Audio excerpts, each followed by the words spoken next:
Welcome back to the show. Many thanks for staying with us. Well, we may lose the fight against HIV and AIDS if we fail to allocate more funds. This is the warning coming from People for Health, an organization that has conducted some research into how much funds are allocated to MMDAs to deal with the disease. They put that study together with St. Ghana and are recommending that the allocation in the District Assembly's Common Fund be increased to 2%. Adamu Mukaila is a civil society advisor with USAID, and he joins me in the studio more. You're welcome. Thank you very much. Let's start with how the state of affairs when it comes to the spread of HIV, because the last time I remember former President Mahama said that we're actually winning the fight. It says that the prevalence rate has stabilized or something like that, if I'm getting it correct. What's the state of affairs? Thank you very much.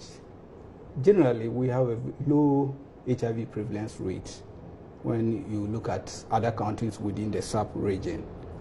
That's below 2%. However, that is for the general population.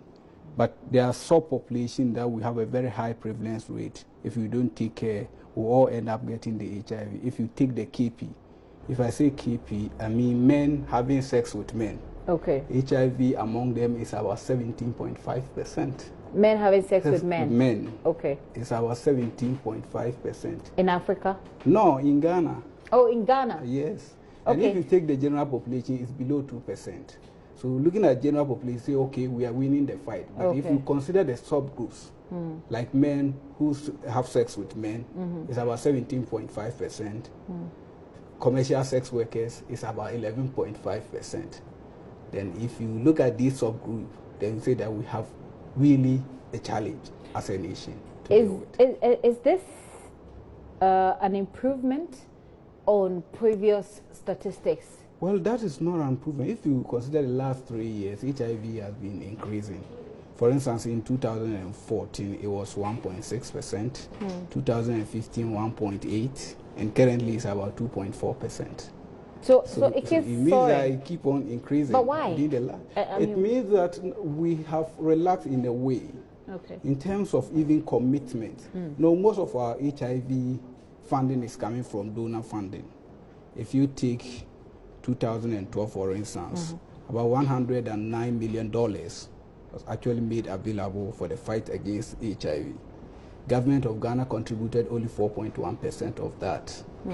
Then the amount reduced in 2013 to $67 million, from 109 to $67 million. And in that year, government increased its contribution to about 2%. And in 2014, about $68 million. So it keeps going down. It sort of fluctuates, the amount that government is pushing in. And government puts in only 7% of that amount.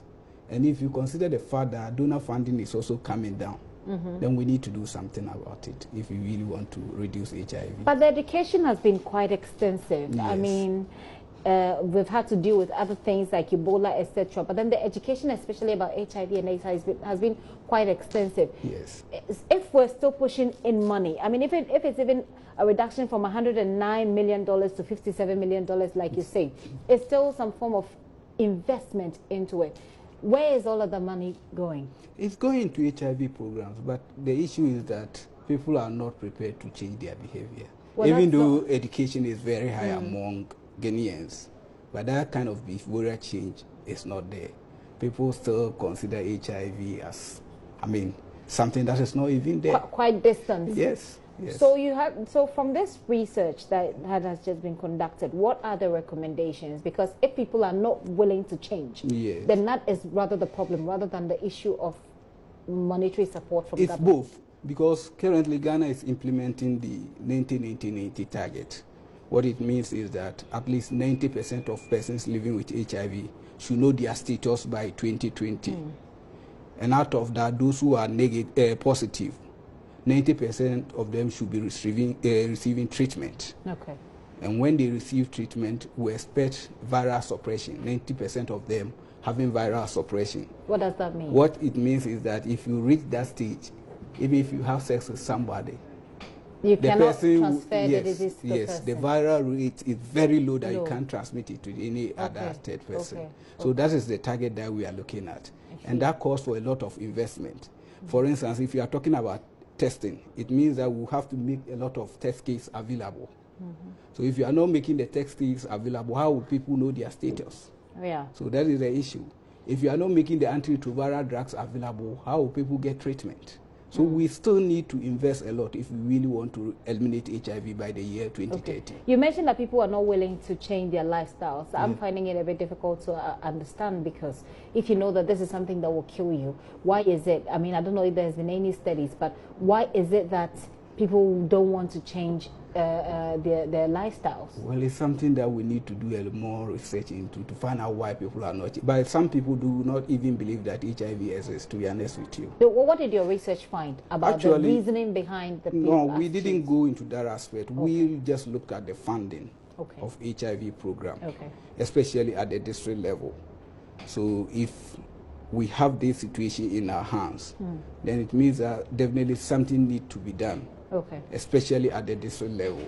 And then currently, if you look at HIV spending at the district level, it's just the 0.5% of the district assembly common fund, which is allocated for HIV programs in the district. That's 0.5%. So of now the you're district advocating assembly. that it should go to 2%. Yes, yes. If you take the 0.5, averagely, assembly gets below 10,000 Ghana cedis a year for HIV programs.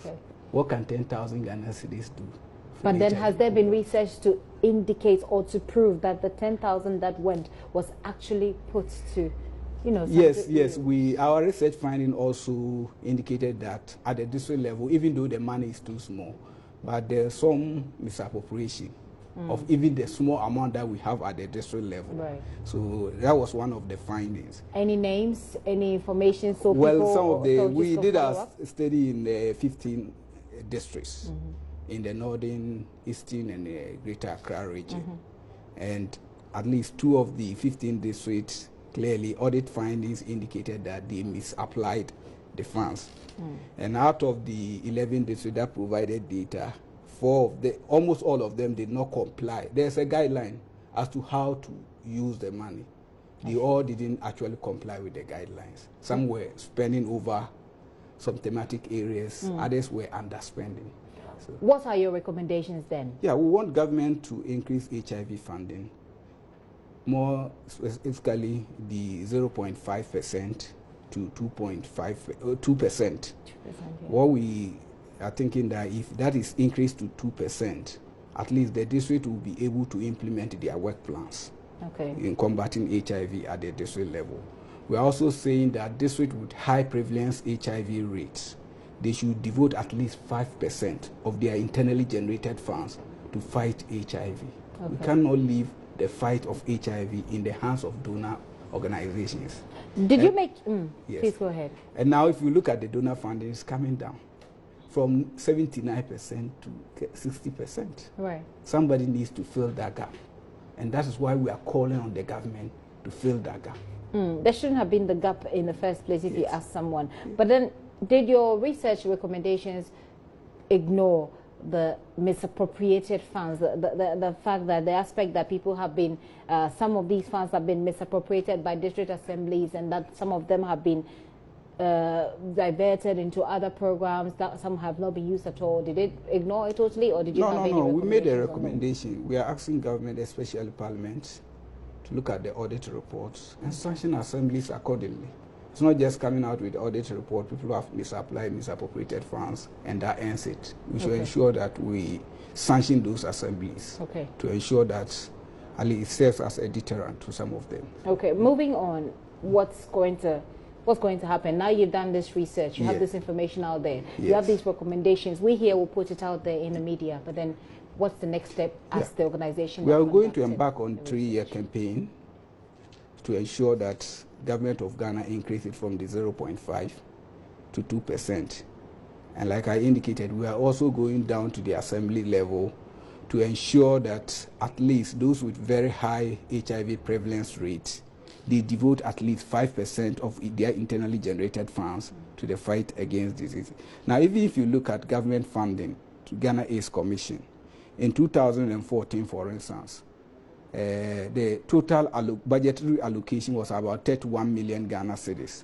As we speak today, it's about 9.8 million Ghana cedis, which means that as a country, we are not even committed. If you can reduce from 31 million Ghana cedis in 2014 to 9.8 million, and out of that 9.8 million, 82% of that is going to meetings and seminars. What and did the they other do? 18. What did you find that they did in those meetings and seminars? I mean, not to look down on it, but what is it? How important was it? What did it add to the fight against HIV? That is the issue that we are raising. And then the other 18% is going to payment of salaries. So which means that in the area of stigma and discrimination, which is preventing the fight against HIV, is an area that has been ignored totally. I see. I see.